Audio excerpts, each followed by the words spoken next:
Welcome. We have a board. I am the president. Schrager is our vice president. Usually sits over here. Ellie is our secretary. Wade is our treasurer, and Shades does public relations. Yay! Join ACDA. You can look up a step-by-step guide. It is also the membership page. You have to be a member. Everybody look at her right now. You have to be a member to go to ACDA conference. They'll ask for your membership number and your expiration date. It's real fun. We'll send out a little guide about that soon. So keep an eye on your email. Join NAFME. I don't know when their next meeting is. But eventually they'll have a meeting. I forgot. Club Hispanic. Figure it out. We're doing so good. Ask us. Yeah, they're We're very fun. inactive citizens. I hear a lot from Ella. SWACDA is coming up. Most of us are going to that because of Men's and Women's Chorus. And MCDA is basically here in the summer, so you should be here. Is there any way we can, do we get any benefit from me and MCDA to go to Southwest ACDA? Say it again? You got I mean, that? I feel like like we talked like about paying for it. Yeah, Their conference registration is long kind of over. expensive. We could send half of a person to Yeah, that would be like all of our artistic. expenses. Oh, Yeah, we wouldn't be able to pay for anything for So the basically, conference. It's no, kind of- that's why we do MCDA. It's insane. I think it'd be great. We do get information about like work crew stuff, so if you want to be part of like that Southwest ACDA work crew, you could go for free for that. There's a way. Yeah, I'll flag you out though. We have to ask about it. we just like get some luggage, yeah. Something like that. More kind of. Get connected. There's our link tree, follow our Instagram so you can know about our meetings. There's also resources on the link tree, it's wonderful. And we have a YouTube channel. Next coming up meeting is in 2 weeks. Kenny is talking about community engagement. And then Parker Payne's meeting Yes! Wow. Freaking is confirmed, not the date yet though. He wants to do it, we just have to find a date for him. Please don't say it. Probably sometime late April. We're looking at the week before finals week. Yeah. He's a busy man. He's a guys. busy man and Wicked is in town or something. Yeah, he's accompanying Wicked. What? Yeah. Yeah, Crazy the one that's guy. coming to But- Juanita K. There's a lot. Record calendar for Yeah. Kenny. Love him. And without further ado, Yeah. tonight's presenter. Yeah. Dr. Nelson. Is that my cue? Yes. Yay! Do you want me to pull this up for you? Or do you Sure. want to plug in yours? That's fine. Either way, it's fine. Yeah, easier to know. Hi, everybody.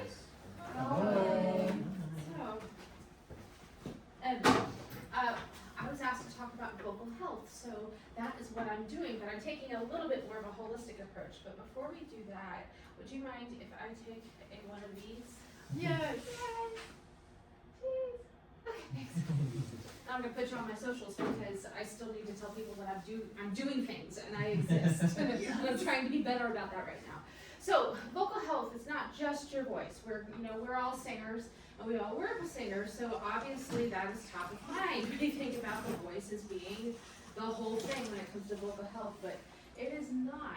So, but first, let's make sure that we're all talking about the same thing. So vocal health, as we define it, for you, particularly as future professionals or current professionals. A lot of you are already doing very professional-like things, so you are current professionals. So, one, vocal health habits. I'm gonna highlight that word habits. It aims to get your voice working well most of the time, in the way that you want it to without any extra effort. That's, it's unreasonable for it to work perfectly all the time. We get sick, stuff happens. So if we have good, optimal, we can do whatever we need to with our voice most of the time, we've got pretty good habits in place. Now, vocal health does not only encompass your voice, but also your mental health and your quality of life and your quality of your work. And we're gonna spend some time hanging out there tonight. And then acknowledging some things are within our control, like our habits, some things are very much not in our control. And so we can't ignore those things, we can't pretend that they don't exist. They do, but we can sometimes, if we need to, do things to help them or mitigate them or whatever. Statistics, part of one of my love languages. So we already know we have decent data, although the data is somewhat skewed because not everybody who has a voice problem goes to seek help for it. And so we really only have data from people who actually go to voice clinics to seek out help. And that could be because they need their voice as a part of their job. You being professionals are going to be what we would call professional voice users. That also encompasses people like telemarketers. We love to hate them, but they are professional voice users. Anyone who needs their voice for their job and does like a lot of talking or a lot of singing or whatever. All of those people, but people just in the general population, we probably know a lot of folks that are like older or whatever that have gravelly voices, you know, that we would maybe classify as having a voice problem, but they're not going to seek help for it, right? And so like those people exist in the population, but they don't, you know, they're not in this data set because they don't go seek help for it. Make sense? So our real numbers are a little skewed, but still. Teachers of any discipline, this includes anyone from elementary to high school to music teachers, significantly report a higher percentage of voice problems than the general population. So 51% of teachers versus 27% of the general population.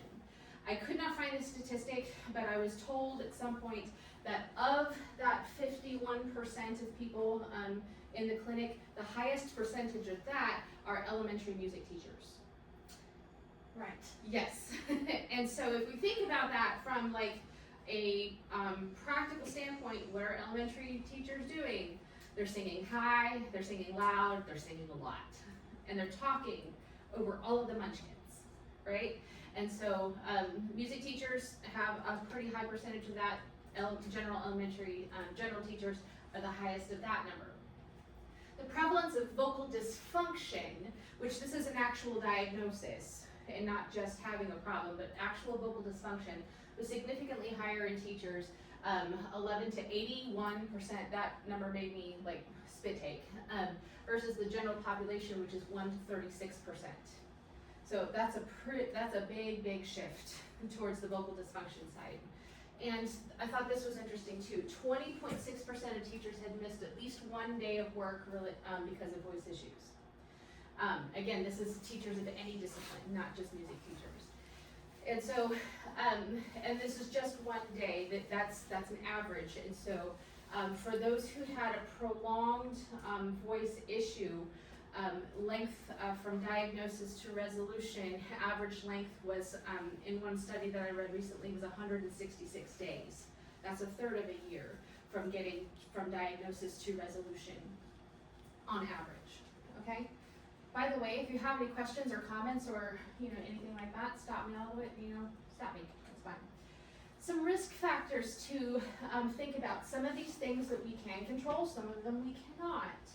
Noisy teaching environments. Yeah. So if you're going to be in a music classroom, there's going to be just noise. That's, I mean, what we're doing is essentially making some form of planned and controlled noise, right? And how many of us, if we're in a choir rehearsal or in a class, if you've done practicum or whatever, I do the same thing. They're singing, they do something, and what do? You yell at them over that noise, right? You might also have really like awful acoustics in the room where it's either dead or too live, and you just are working against the environment. If you happen to have a classroom that's next to a busy road, you may have road noise, or if your classroom is either in or next to a gym, might be a little bit more noisy, or next to the cafeteria, things like that. Even HVAC can increase the noise in an environment. I've mentioned it before in PED, if you recall, but we have this thing, it's a natural reflexive action of the brain called the Lombard effect, that in the presence of ambient noise, we tend to speak louder in order to combat that noise, whether we realize it or not. Most of the time we don't. And so like that thing is making noise, that's really kind of the only noise in here right now. But if you go to a restaurant and you're conversing with people and afterwards you walk out and realize you've been yelling for the last half hour, that's the Lombard effect, in action. And so we, it's a reflex action of the brain. We can, kind of tell the brain, hey, stop it. But more often than not, it's after we've already started, to talk too loud. So years of service is another risk factor, and it's essentially the longer you teach, the higher the risk goes. There's just a correlation, there. And then third here is unfavorable work conditions. Some of us may end up teaching in old buildings that have mold in the air ducts. There may be a lot of dust in the rooms. You may be working longer hours than you would choose to. Maybe you're teaching during the day, but you're also doing the musical after school. Things like that, so that you've got, maybe these were things that you want to do, maybe these are things that you're expected to do, but they can contribute to having a less than ideal work experience. Included in this stuff is like some anxiety, if like your work stresses you out, this can also lead to some vocal changes and increase some risk factors for having some vocal issues down the road. Vocal health is mental health. We have a pretty strong established correlation between voice dysfunction and mental health disorders like depression and anxiety. But the problem is we don't know exactly which comes first. For an example, in the list of diagnostic criteria or symptoms of, say, depression, voice changes are listed as as one of the symptoms. Sometimes people will talk slower or lower or quieter when they're depressed. Kind of the opposite true is if someone has an anxiety disorder, they might tend to speak louder, faster, harder, and that is also listed as a symptom of an anxiety disorder. So which comes first? Do you have the voice problem and it makes you anxious, or are you anxious and it creates a voice problem? We don't know. We just know that they tend to happen to go a lot together. So how this can impact teachers, we have both physical and psychosocial impacts to this. The physical ones, make a lot of sense to us. We have things like I mentioned, anxiety can lead to things like strain and fatigue. Concomitant, which means diagnoses that go together, like muscle tension dystonia and vocal quality changes. Psychosocial, which I'd like to hang out here for a little bit. A lot of teachers with voice disorders, and this can be anything from nodes, polyps, all of the lumps and bumps and stuff, to just like muscle tension dysphonia is a really, really common diagnosis for voice professionals. Do y'all know what I mean when I say muscle tension dysphonia? Okay, so essentially, if you think about it, muscle, tension, dysphonia, basically the muscles are tight enough that it inhibits vocal production. And so for singers, that can mean loss of range. You might hear kind of a strangly sound in the tone. They get pain, they can get pain especially up here or down in here with that, and they just, their stamina like decreases a lot. But this, we're hyper aware of our singing voices, but for most teachers, they're going to experience that in their speaking voice as well. And so the same kind of thing, really, really tight. They may have trouble speaking for a long time, and they may find that they are unable to do all of the talking that they would want to do without pain, things like that. While I'm camped out there for a second, I'll point out that even if you are a singer and a singing teacher, more often than not, the issue, if you end up with something going on with your voice, is going to be related more to your speaking voice than your singing voice. Because the ratio of how long and how much we speak versus how much we sing is much, much greater.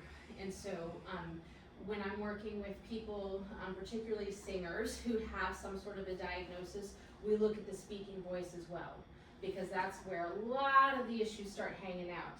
And most of us have had years and years of voice lessons. We know how to sing. Most of us have not had speaking lessons, particularly how do you speak in front of a group without killing yourself, you know? And so we don't always speak the way that we sing, or we don't know how, and all of that stuff. So a lot of our issues come with the speaking voice, but that's okay. That can be an easily solvable problem if people would just listen to me and give me the chance to like change the world. No biggie. But teachers that have diagnosed or reported voice disorders have reported things like feeling nervous about their own career aspects. Whether we like to admit it or not, we are judged for our voice quality. It happens, especially if you just go through a thought experiment for a second. A lot of symptoms, or a lot of folks that have voice disorders or something going on with the voice, the speaking voice will lower and become more gravelly. And so if you say, meet a woman who has a lower gravelly voice, what kinds of thoughts would come to your mind about what does she do in her, like who is she, all of those kinds of things. So whether we would like to admit it or not, we are making those kinds of judgments. And so teachers who have had voice quality changes or are not able to project their voices or cannot speak for long periods of time have reported being nervous about their own career prospects, particularly like being promoted and things like that. They may tend to pull back in social situations, like if you're say at MCDA and you're out in the big foyer and everybody's talking and stuff and you cannot project your voice in that, you're just gonna usually be quiet, and so people are not always as open in social situations. And especially for singers, when your voice starts to get a little wonky, you can have questions about your identity. It can bring up a lot of emotional and mental things if you can't get your voice to operate in the way that you want it to or the way that you think it should. And so there's a lot of psychosocial issues that we don't talk about when it comes to vocal health, but they are extremely important because they are linked to how you feel about yourself, and that leads to quality of life issues. Some of these things are things that we cannot control. We may be able to control some of them and some of them not. If you have a chronic illness, many chronic illnesses have voice aspects to them. Hearing loss can affect vocal quality. Medications that you take can have also vocal side effects. Particularly, there are a lot of depression medications that have drying effects. Antihistamines, if you have, allergies, especially if you get in a room that if you're allergic to mold and you have mold in the HVAC, you either take the antihistamine or you die, hard choice there, and so what do? You figure out the side effects and mitigate them. Age is an additional factor that you cannot control. If you are fortunate enough to have another birthday, you get older and things happen. Things just happen in your body. It's great. Some personality characteristics. Extroverts tend to be more animated, tend to talk louder. Introverts tend to talk softer and talk less. And so we can't necessarily control that part of our natural personality. But say, if you are someone like me, I am very introverted, and when I get in front of a classroom, you gotta turn it on, so that you're, not exactly doing a song and dance, but let's do the thing here, and then I have to go home and stare at a wall for a while, to recover. And so that contributes to fatigue and emotional and mental fatigue as well, and all of those things. So, and then there's just dumb luck. There are things that are going to happen. I have worked with a couple of folks who've had paralyzed vocal folds, one that came after a surgery and another that came after a sinus infection. What are you going to do? Things like that you cannot control. And so these are the things, though, that I find a lot of times these are the things where people get stuck on. like, especially the chronic illnesses and, stuff that just, like the dumb luck kind of stuff, that, people can start to feel really a lot of guilt about, or, kind of a why me, and I don't mean that in a negative way because it's a legitimate question, but it can be tricky to, just kind of deal with all of the things that come along with those. So, we also live in the real world. So it is just a fact that teaching is hard on the voice. Unless you figure out a way to do it without, using and abusing your voice. If you do, please let me know. I have not figured it out yet. But we have to just kind of deal with reality here. I would love to be able to tell you that this is exactly what you need to do to go and protect your voice for your entire career. Nobody has that information. Let me put it this way. Do we have the information? Sure. Like, we know what to do to protect voices. We cannot control all the dumb luck stuff and all of those other things. But if I were to say, hey, do this and you'll probably preserve your voice for your entire career, great. The likelihood of that actually happening is really low. Because we live in the real world. We're real people. We have lives, and we are not going to go around and baby our voices all of the time. That's unrealistic. And that gets us the very deserved reputation of being divas, And so, and our teaching is not our whole life either. It's like we should be fully fledged human beings and being able to do other things. And that includes like going and, giggle squealing on a roller coaster every once in a while for my own self. Or, going to a concert and like, scream singing with whomever, like, okay, yeah, let's go do those things. And maybe there might be consequences afterwards, but it's, you get to make choices. And so let's just be real about it. Vocal dose. This is one of my favorite statistics that's also slightly terrifying. And so, vocal dose, first I'm going to define it. There's several factors that go into vocal dose. One of the factors is called distance dose. And how many of you went with me to the anatomy lab? So yeah, we got to see how tiny those little vocal folds are, right? The donor that we were able to see, her vocal folds could probably have laid across my nail, so they were really, really small.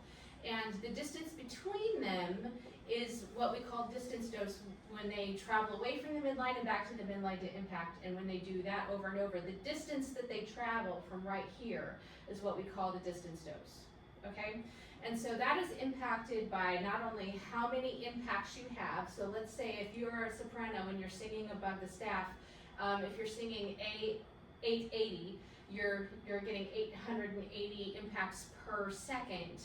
And so that's going to increase your distance dose, right? And so as opposed to a bass who's singing A 220 or 110, not nearly the distance dose because it's not vibrating as fast, right? It's also increased by the volume that you use. The higher the volume, the greater the impact. In order to get bigger volume, they usually travel farther away and come back together a little with greater force. And so that increases your distance dose as well. So, I'm going to throw some numbers at you, and hopefully it will make sense. So, somebody way smarter than me who does physics, as far as the voice is concerned, decided through a bunch of stuff that it's around 570 meters is the acceptable healthy vocal dose per day. So that's about half a kilometer, all right? And we say, okay, that sounds like a good distance for these little tiny things to travel. But if you consider with the average speaker, it only takes 17 minutes of continuous speaking to achieve that. And so I've been speaking for what, I don't know, not 17 minutes yet, but enough. So I'm probably getting most of my acceptable dose during this time.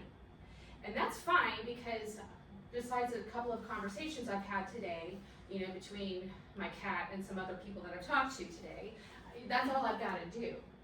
But if I were to be up here for, I don't know, 2 hours and 45 minutes for a vocal pen class, by the way, that schedule is blessedly changing in the fall. I'm sorry it's too late for you all. At least I think it is, it's pretty sure. I'm so excited, but my Thursdays go away, so. Whatever. It's a break. It's a whole thing. Break. Yes. It's not Anyway, so if you consider how long, that class was and how much I was I talking continuously?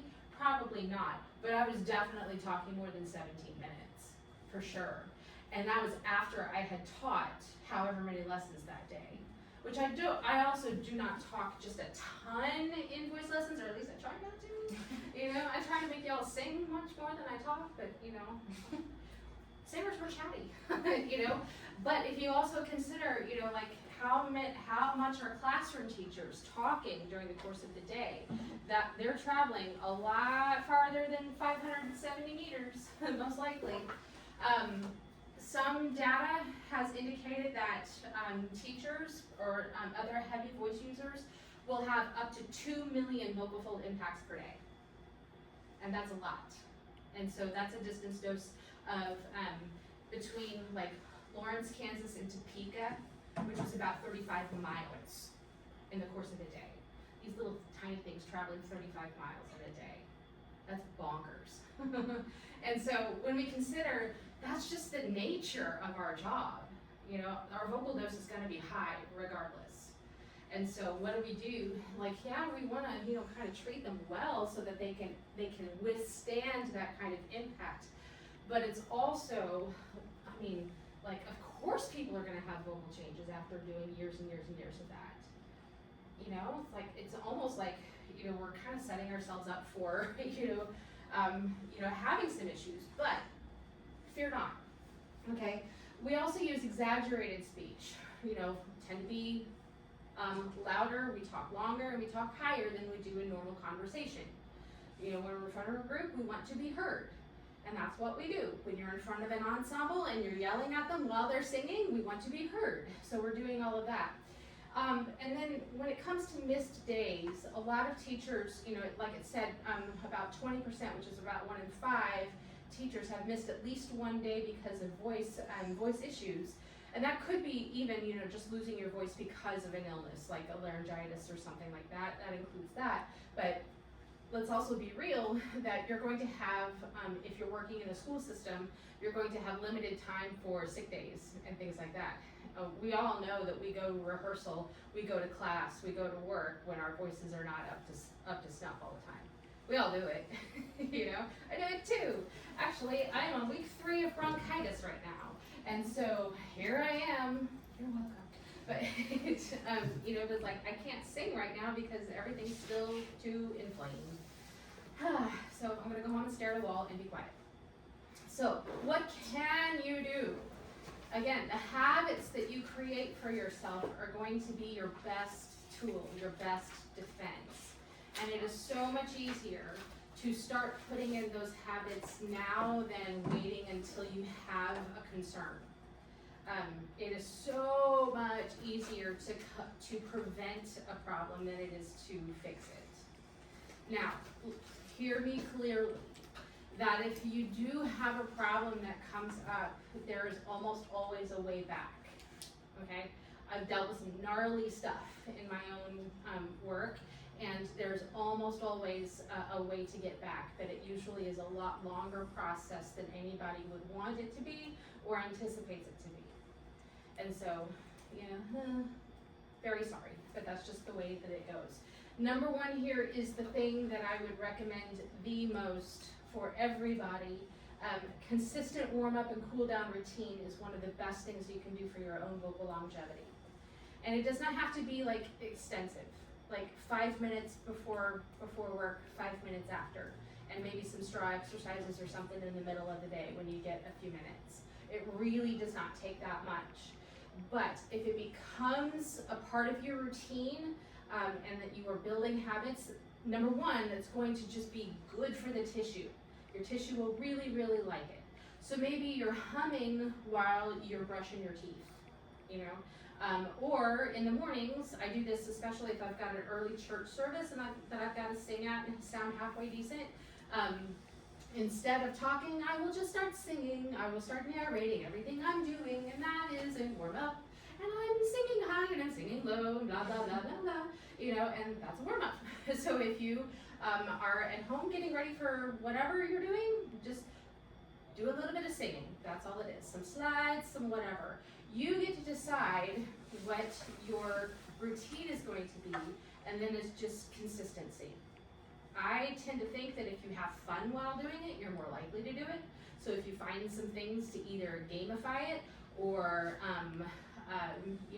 make ridiculous noises that are fun for you, you're probably more likely to do it. So there you go.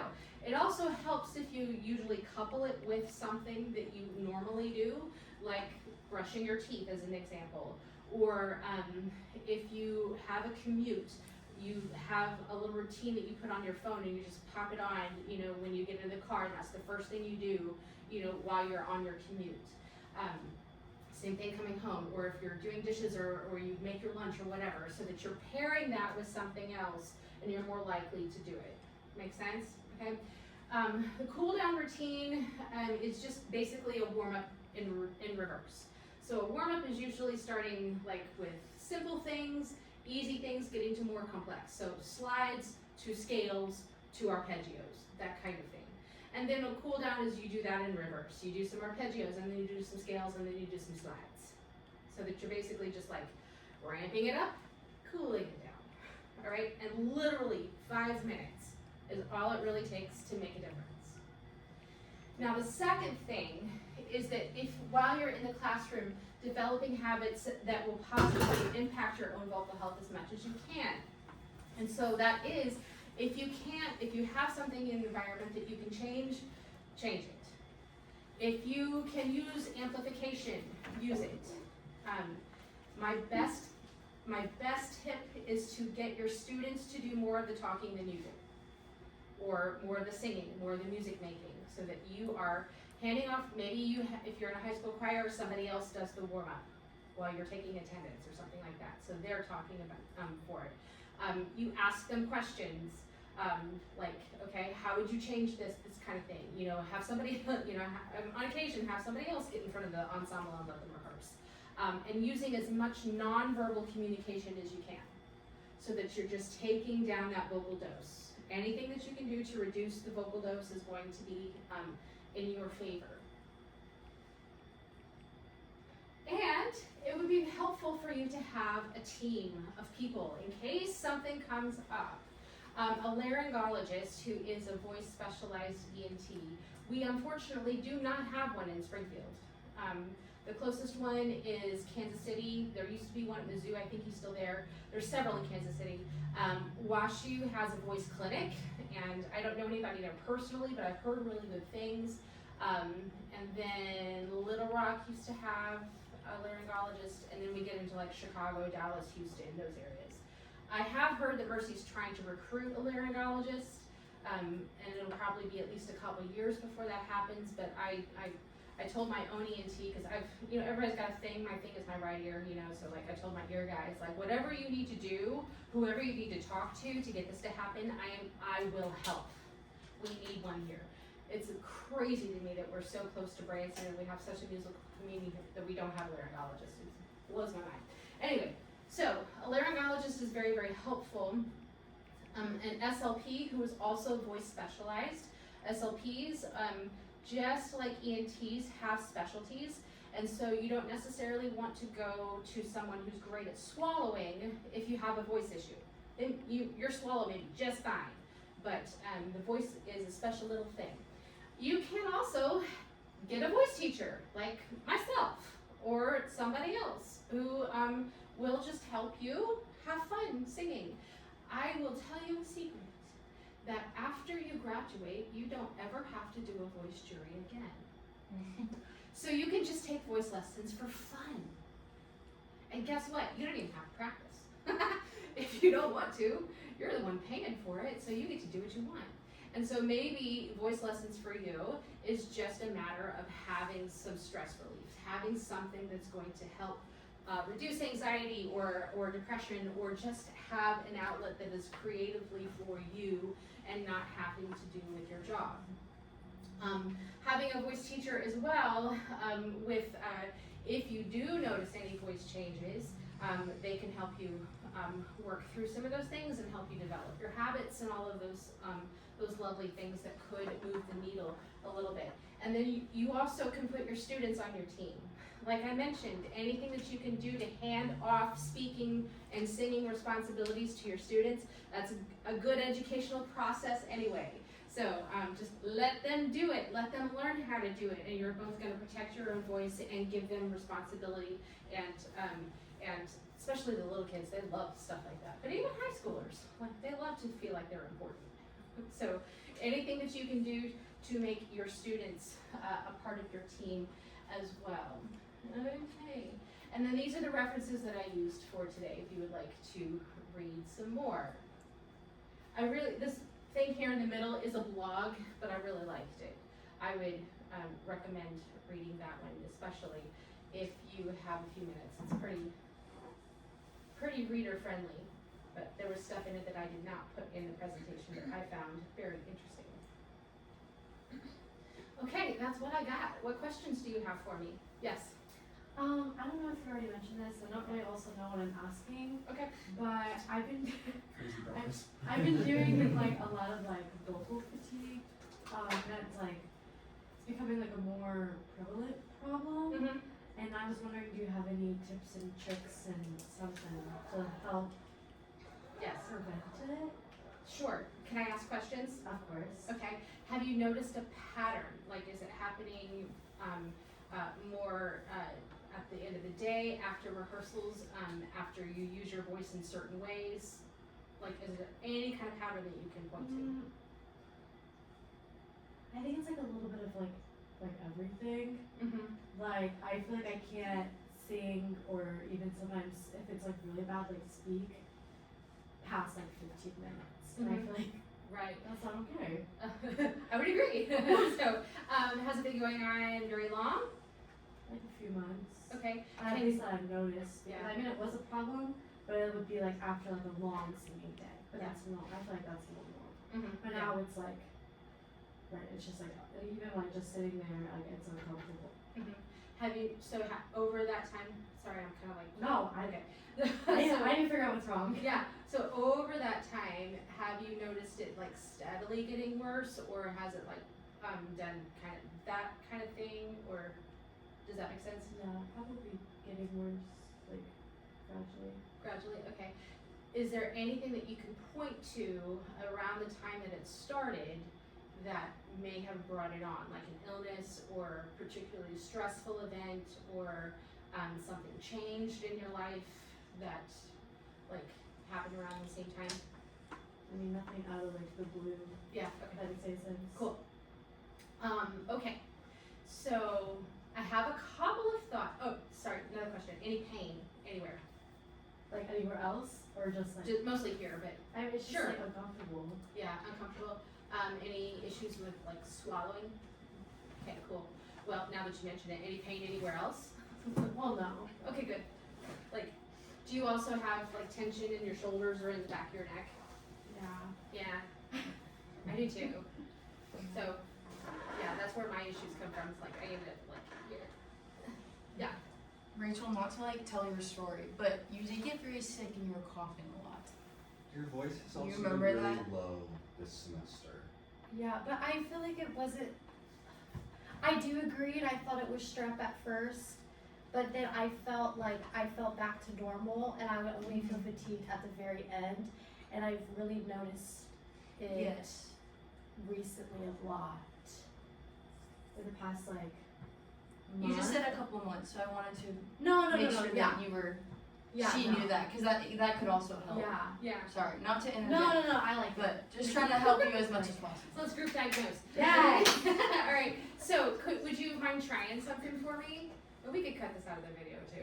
Oh, I don't care. Okay. Would you mind singing "Happy Birthday" at least the first couple phrases of it, kind of high and soft? Gotta do it by myself. Well, no, we can all do it. We can all do it. But I do it by myself, that's weird. that's okay. We can all do it. But I'll ask you some questions after we do it. Okay? Everybody, just hi, like a minion, and go. Happy birthday to you. Happy birthday to Good. That's enough. So, first of all, were you able to start the sound immediately? No. No. Did it cut out through any of that? No. Okay, so, that's a test, that's a swelling test, by the way. And so, I stole that from Lori Sonnenberg, who is a fantastic blog. If, she is in Chicago, and she works with, she's an SLP who works with singers, and she specializes in muscle tension dysphonia, but, she works in, or at least I don't think she does it anymore regularly, but she used to work with Dr. Bastian in Chicago. And now she has her own voice clinic and she's killing it. She's doing so good. I'm so proud of her. Anyway, that's a swelling test. And so if you are wondering if anything is like swollen in there, that's a good way to do it. And so you can tell that there's swelling because when it's hard to get the sound started, the big, like the nerdy word for that is the phonation threshold pressure. It takes more air pressure to get those things vibrating and get them going, because when vocal folds swell, they have extra fluid in there, right? It's like you have swelling anywhere in your body, and so it's like trying to get two wet pillows to vibrate together. They get heavy and lumpy and just okay? And so when they're heavy like that, it just it takes a little more effort to get them going. And so that phonation threshold pressure is an indication of swelling. Also, if it starts to cut out, that can also be an indication of some swelling. Okie dokie. So I suspect there may be some swelling going on. Okay. And so swelling is super common. Like, I got it right now. I know I do because I'm still like coughing at night with all of this stupid. I'm so annoyed by it. But all of this bronchitis that I've literally had for almost a month. But it's still there. So like I know it's there too.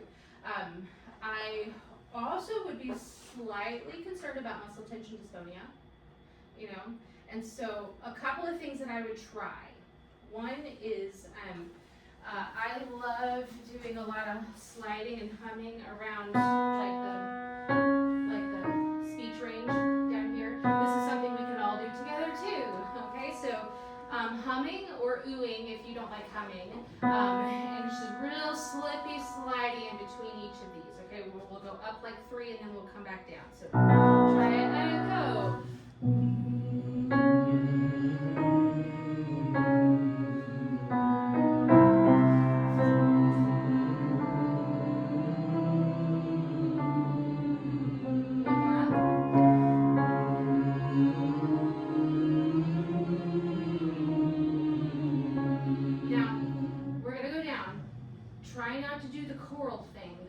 With everybody around you right now. Okay, so that you sing too loud and you're trying to make a choir accidentally.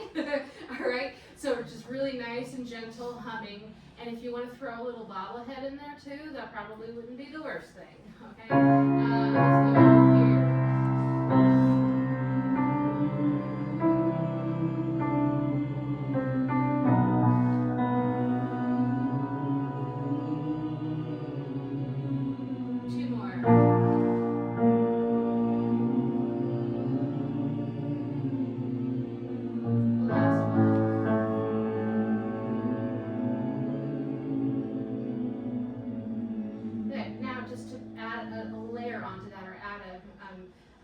Level. What? No. Here. Let's try a hum and then an ooh. So, still on the third. Okay. Yeah. Okay.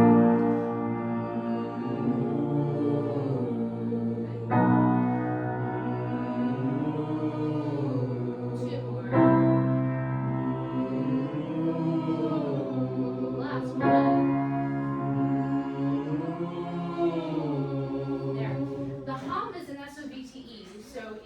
creates back pressure and it increases the closure, but also that low hum, like the vocal folds are kind of short, they're fat, and they're just kind of like massaging each other. So that hum, that 3-note hum, is always the last thing I do in my cool down, because it gets me back into my speech range and it gets that really nice massage action going. And so I would throw those into your routine for a little while and see if it helps to release anything for a little bit. And then if it starts to feel good, you might maybe expand it to a 5th. Okay, so like humming or oohing on slides. I would do a whole lot of sliding right now. Like mezzo forte, and just like maybe a week or so, and see if it changes anything. And then maybe email me. Let's check it. Okay. Okay. Sorry, I Sorry. didn't mean to take her. That's okay.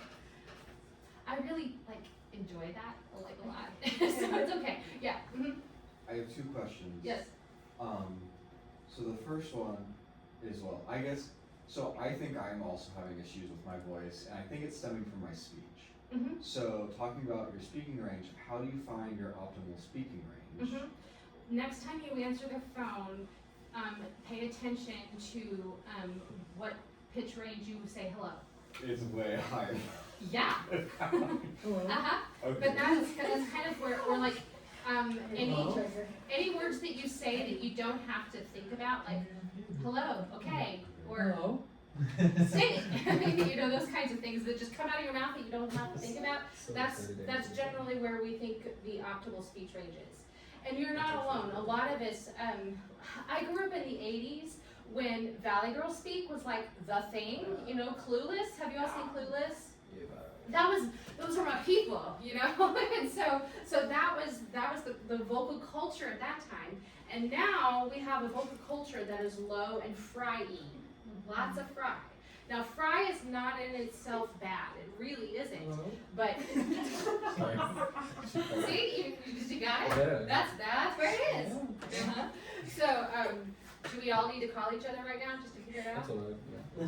I can go pretend. Right. We can also just pretend. Yeah. No, every but- time I answer the phone, it's gonna be but like, that's our culture now is fry. And fry is not bad until you try to project that sound. If you try to project that fry, because fry generally has lower air pressure, lower breath support, and they're just there's not enough muscle engagement. Actually, it's a lack of muscle engagement to get that sound to go anywhere. And so, yeah, you're not, like, we all do it. We also have a tendency to try to talk lower so that we are more authoritative, particularly in front of new groups. The second highest population, as I recall, in voice clinics was female lawyers. Yeah. Yeah.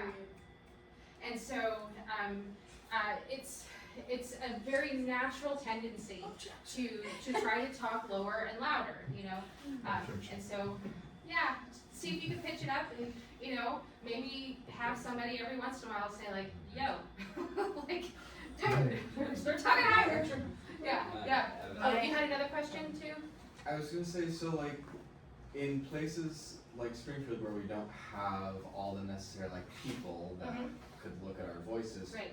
how do we find the nearest people and how do we get to them fast?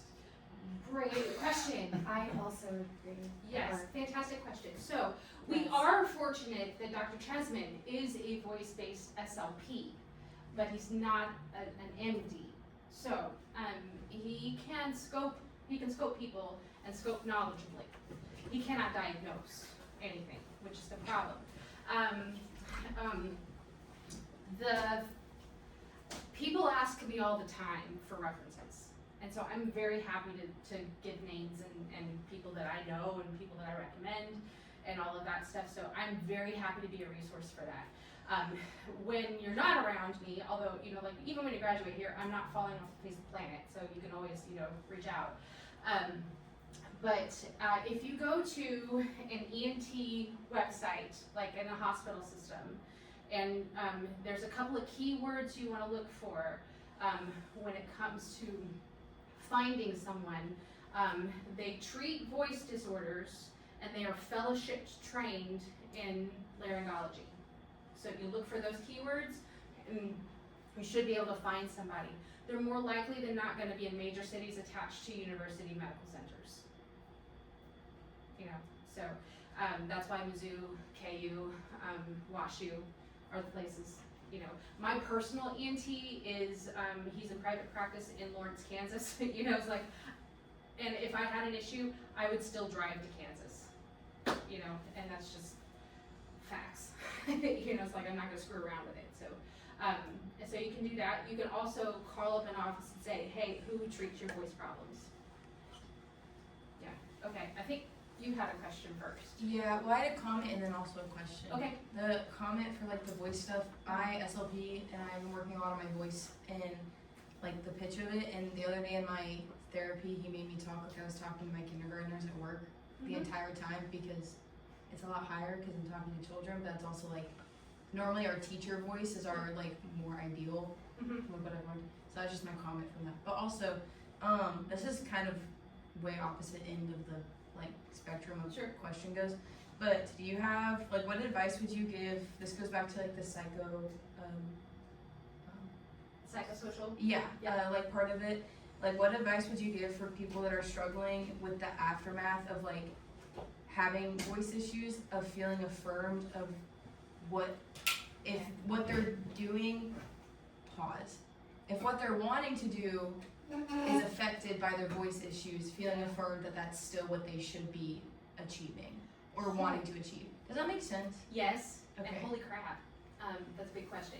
Yeah, sorry. No, it's okay. So, it's really, really difficult, particularly for folks like us, who, our voice is such a part of our identities, you know, and that's, even if you're not a singer, your voice is a part of your identity, because people identify you by your voice, you know. They can maybe hear you across the room and know it's you because your voice quality is unique to you. It's like your fingerprint. It is you. And so there is no way to separate us from our voices. I know we can, you know, like we can do all the talk that we want about, you know, like not putting your worth in your voice and all that stuff, but like, let's be honest, again, we live in the real world. That is how we walk through the world for most of us. And when we are praised for our voice, that adds a whole other like layer to it, like where you are told how good you are because of how you sound, right? So that just adds a layer to it, and let's again just be real about it. So when something goes wonky, regardless of why, there is usually some sort of an identity something that comes up with it. I recommend therapy, you know, to every client that I work with. Now, getting back to your question though, like how, you're not gonna like my answer. Okay, because I can't be the one to tell you that you are on the right path. You know, that is not for me to decide.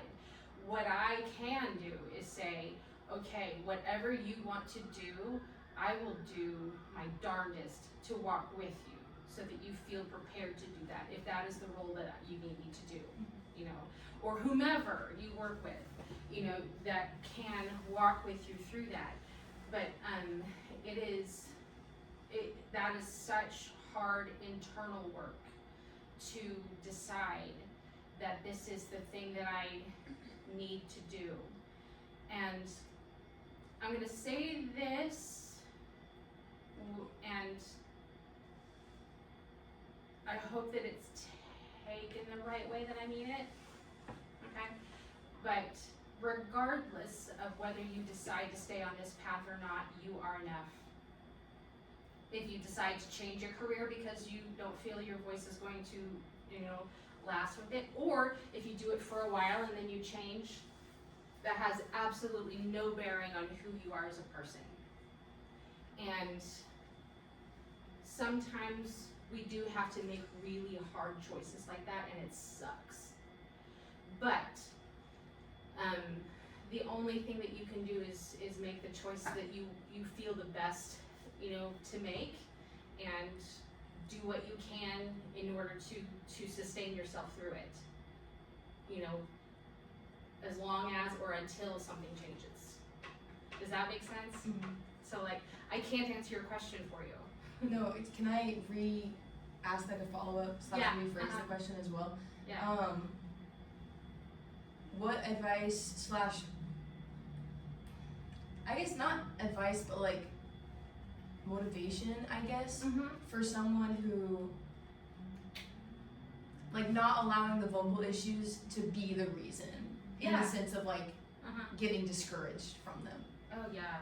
Yeah. That wasn't my initial question, but I'm adding it on. Sure. No. I think it's fine because anytime that you anybody that has a vocal whatever it is that they're coming back from, the more often than not in my line of work, we measure progress in months versus weeks. You know, it's just a long process. Because regardless of, like, we can do all the optimal singing, we can do fantastic singing and do all of the practicing, they still have to go home and live their lives, you know, in the time in between, you know, and, you know, if they're doing their vocal, their exercises or what, you know what, all of that stuff, you know, the word for that is compliance. I hate that word. But, like, are they compliant in their treatment course? Oh, dang, we're all doing our best here. Come on. But it's celebrating every teeny tiny little win, no matter how ridiculous it is, you know. And I know we've talked about this before, but you know, celebrating the beauty of the voice as it is right now, you know, and not wishing that it could be something else or it could be what it was. But anytime you have any progress, even if it's so incremental, you know, but it's like, hopefully this isn't a dumb analogy, but like babies, anytime they do something new, yeah, you know, it's amazing. And, you know, they're still drooling all over themselves and falling down and all of the stuff, you know, it's like they're still learning how to be a person, you know, but like every little thing, celebrating it. Because not only does it positively reinforce, you know, the things, but it gives us a little hope, you know, just a little bit, you know, and sometimes just that little bit can be enough to keep going. And then grace, you know, it's long and it's sloggy and it's hard, but like, and then, you know, have fun every once in a while too, you know, just have fun, you know. Yes. Okay, so I am terrified of getting any procedure done or anything like that. Like, so like scoping, like, that's just like, no. Like my mom had to like tie me like down, not tie me down, but like hold me down in order to clean out my ears around the middle. Like I don't like anything. Sure. So like, what is like the best way to like, not like you would understand, like what is the best way that you could diagnose me the best way possible without actually seeing my vocal folds? So, I think a couple of things that I would just say first. One is that it will always be a guess unless we can visualize the tissue. I'm a pretty good guesser, you know, and so like, you know, we could at least try some things and throw a lot of spaghetti at the wall and see what works, you know. So there's that. The other thing is there are, like, SLPs will have, in voice clinics, in particular, will have some instrumentation that will be able to take acoustical data that can get some measurements. Like, I'm going to be very careful when I say this word. Shimmer and jitter are two big, because if you get those mixed up, it's a problem. Ask me how I know. But, and so shimmer is a change in amplitude. So like, there's some natural change, but if it gets like kind of wild, that's usually an indication something muscular is going on. Jitter is a perturbation of pitch. And so both of those things can indicate there's something going on. But what the thing is would be still a bit of a mystery. And there are most voice disorders are not surgical. There are a few that are. And so like a cyst is almost always going to be surgical. It will not go away on its own. Paralyzed or a paresis, a paralysis or a paresis is not going to go away on its own, and might or might not be surgical. You know, those kinds of things. And so, if you try something and like therapeutic and it's not working, then it may be something that is not going to be, like dealt with therapeutically, if that makes sense. That said, people are real, like in clinics, like you're not the only one, you know, and there are also a couple of different kinds of scopes, you know, so like you may tolerate the rigid scope more than you would the flexible scope, as an example, so, you know, because the rigid scope is basically just sticking a stick in there. Yeah. Like, I can't do that one because I have an overactive gag reflex, but I can do I the can't even flexible do one. that, like when the doctors will be doing physical, no. Yeah. I can't see anything. When they're like putting the thing in my ears to Yeah. like look at it, I literally have to like Yeah. this, like So, they might have some ideas for like, you know, how to do that, but don't borrow trouble from another day. yeah, exactly. What it does, when you don't know, it will kill you. Pretty much, yeah, yeah, but there are some therapeutic guesses that we could make, you know, Yeah. without getting a visualization. You're probably not gonna get as good information and it might take a little longer. I do fear we are out. We are out of time, yeah. Yeah, I have like a tiny little question. I know you mentioned before in PED that your health insurance may not cover you getting scoped. It's possible. How much would like a typical, just like in and out doctor's visit with a video scope, Right. how much do you think that? I don't know if you know the answer. to that. Yeah, it's been a while since I did it, but when I went to my ENT in Lawrence, I did not have insurance, and he charged me a $50 office fee. Oh, That was it. but like you knew the guy. Mhm. I mean, he also knew I was a student, so it doesn't hurt to say like, hey, what would you charge me if I self-pay and have mercy on me? You know, it doesn't hurt to ask for help. I will say Dr. Chesman could definitely hook you up Yeah.